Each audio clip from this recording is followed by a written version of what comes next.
André Christelle Fanga, parce que ce que dit Nicolas Sarkozy, je n'ai pas eu un centime libyen dans ma campagne. S'il y avait eu un centime, on l'aurait trouvé. Fin de citation. Alors, est-ce une fuite en avant quand Nicolas Sarkozy assume devant tout le monde qu'il n'a jamais perçu de l'argent venant de la Libye pour sa campagne présidentielle, alors que tous les faits regroupés jusqu'ici prouvent le contraire? Monsieur Nguéné, il faut d'abord mettre comme Monsieur Nicolas Sarkozy de Boxa, n'est-ce pas, dans sa posture de menteur patenté. Menteur patenté, pourquoi? Parce que il a dit qu'il n'avait jamais goûté à une cigarette. On a des vidéos, on a des photos où il a une cigarette. Il a dit qu'il n'a jamais bu une goutte de bière. Il y a des photos où il est justement avec un verre. Donc vous voyez que ce monsieur, peut-être même c'est un peu, il a atteint un niveau, n'est-ce pas, très élevé de la démence. Parce que son cerveau un peu bousillé. Parce que c'est quand même un scandale qu'on retrouve un ancien chef d'État marcher avec les chaînes aux pieds. Parce que c'est un condamné. Ne me dites pas que c'est le bracelet, non. Oui. C'est vous là-bas, c'est vous qui connaissez ce genre de choses-là. Nous, on sait que quand vous êtes un bandit, quand vous êtes un prisonnier, oui, et surtout un prisonnier de cet acabit-là, on vous met les chaînes aux pieds. Donc, M. Nicolas Sarkozy est enchaîné aujourd'hui. Et donc, il marche avec les chaînes aux pieds. Donc, pour simplement dire que si M. Nicolas Sarkozy dit qu'il n'a jamais reçu, 5 francs, oui, alors, doublé de menteurs, il faut encore ajouter quoi? Un autre adjectif qualificatif à cela? Non, je pense qu'il faut qu'on rappelle à M. Nicolas Sarkozy qui il est. Ce qu'il a fait. Est-ce une fuite en avant pour C'est une fuite en avant. Jusqu'ici, il se défend, André Christelle Fanga. Ben, écoutez, il a dit sur l'affaire Pygmalion. Il a des arguments. Qu'est-ce qu'il a dit sur l'affaire Pygmalion, ce monsieur? Qu'est-ce qu'il a dit? Qu'est-ce qu'il n'a pas dit? Qu'est-ce qu'il n'a pas raconté? Qu'est-ce qu'il n'a pas raconté sur plusieurs dossiers, n'est-ce pas, sur les magistrats et tout le reste là. Donc, vous voyez que c'est quelqu'un... Pour l'instant, il se défend en estimant qu'il s'agit d'une cabale, d'une vengeance des proches de Muammar Kadhafi, entre autres, qui lui reprochent son implication dans la chute ou encore dans l'implication, ou du moins dans l'assassinat du guide libyen, André Christelle Fanga. Monsieur Nicolas Sarkozy est arrivé avec un agenda à la présidence française. C'est-à-dire, quand il est ministre de l'Intérieur, oui, il a un agenda, en fait, le système diabolique, n'est-ce pas, mondial, qui devait, impérialiste, qui devait justement mettre en mal, oui, ces hommes et ces, n'est-ce pas, qui travaillaient pour le bien-être de l'Afrique, qui avaient déjà décidé, par exemple, de la mise en place du Fonds monétaire africain, qui avait déjà décidé de la Banque africaine, je crois, de développement, ou non, il y avait une autre banque là qui devait être mise en place, n'est-ce pas, et qui avait pour siège Yaoundé. Et donc, M. Nicolas Sarkozy a été chargé justement par ces impérialistes-là de tuer de manière systématique ceux qui sont à l'œuvre pour ce projet, n'est-ce pas, de rendre cette Afrique-là unie au travers de ces institutions qui devaient être mises en place, avec pour tête de file le colonel Muammar Kadhafi, le guide libyen. Donc l'agenda était déjà bien défini. C'est-à-dire il fallait que M. Nicolas Sarkozy arrive au pouvoir et élimine Muammar Kadhafi, élimine le président Laurent Gbagbo, élimine le président Paul Biya, élimine, n'est-ce pas, plusieurs autres chefs d'État qui étaient dans la logique, n'est-ce pas, de construction d'une Afrique forte et unie.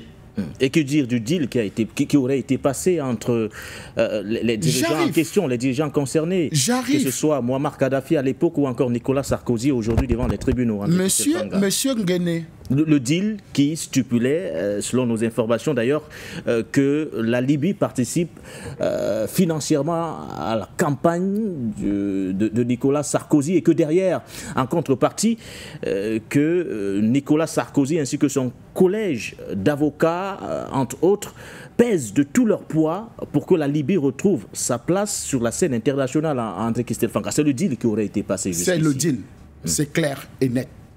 Je voudrais seulement vous faire revivre un peu l'interview du président Laurent Gbagbo ces derniers temps. Un président français m'a demandé de l'argent. 2 milliards. Il était étonné quand le président français lui demande l'argent. Ça, c'est l'une des dernières interviews du président Laurent Gbagbo, il y a de cela quelques temps. Vous vous souvenez encore? Donc, un président français lui a demandé de l'argent. Un président déjà en fonction. Alors, imaginez-vous quelqu'un qui est en train de chercher la voie à devenir président. Parce qu'en 2005, M. Nicolas Sarkozy est encore ministre de l'Intérieur. Il effectue d'ailleurs à cette occasion, du moins, un déplacement du côté de Tripoli. Mais écoutez, je pense que les négociations ont d'abord eu lieu avant son déplacement. Claude Guéant, qui est parti avant, qui était présent en Libye, avec M. Sinoussi, n'est-ce pas, l'ancien directeur des renseignements généraux, n'est-ce pas, de Guy de Libye, Mouammar Kadhafi, il y avait plein de personnes qui se sont entretenues avec M. Claude Guéant. En fait, c'est eux qui ont tissé le deal avant que M. Nicolas Sarkozy ne vienne le conclure lui-même en personne. Ça, je vais vous donner un fait extrêmement important qui va vous prouver que M. Nicolas Sarkozy, en dehors d'être menteur, voleur, arnaqueur, braqueur, n'est-ce pas, de haute envergure. Allez-y, et nous sortirons par là. Le président, pour ce premier jet. Le président, feu président El Hadj Bongo, Ondimba, Omar, appelle son homologue du Cameroun. Il dit, mais est-ce que tu sais que tes enfants sont venus ici? Quand il parle de ses enfants, c'est un dossier qui peut faire mouche, hein, M. Nguéné. Allez-y. Nous sommes là pour faire mouche sur For You Media Africa. Le G11 qui est en activité, qui vient de se mettre en place, cotise de l'argent. Ça, c'est au Cameroun, hein? C'est les Camerounais. Ministre de Paul Biya, qui cotise de l'argent et se retrouve au Gabon. Et rencontre M. Nicolas Sarkozy. Et lui remettent de l'argent pour sa campagne. Le président camerounais a aussi envoyé sa participation. Et d'ailleurs, le président Omar Bongo, quand Nicolas Sarkozy repart, et Nicolas Sarkozy l'appelle et lui dit, mais comment votre type de Yaoundé là peut m'envoyer une somme minable alors que ses fils ont envoyé plus que... Je peux vous citer ces fils dont on parle, mais ce n'est pas l'objet.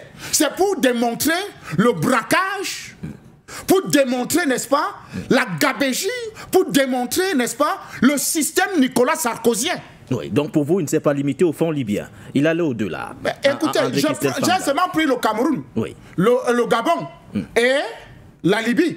Donc vous voyez que ces taxes-là, ils ont pris beaucoup d'argent. Monsieur Nicolas Sarkozy, en dehors d'avoir braqué, n'est-ce pas, les caisses de la Libye, en dehors d'avoir braqué les caisses du Cameroun, d'avoir braqué les caisses du Gabon, il a travaillé, n'est-ce pas, avec M. Vincent Bolloré, un ami personnel, pour que M. Vincent Bolloré soit l'arnaqueur premier de tous les ports en Afrique, surtout francophone.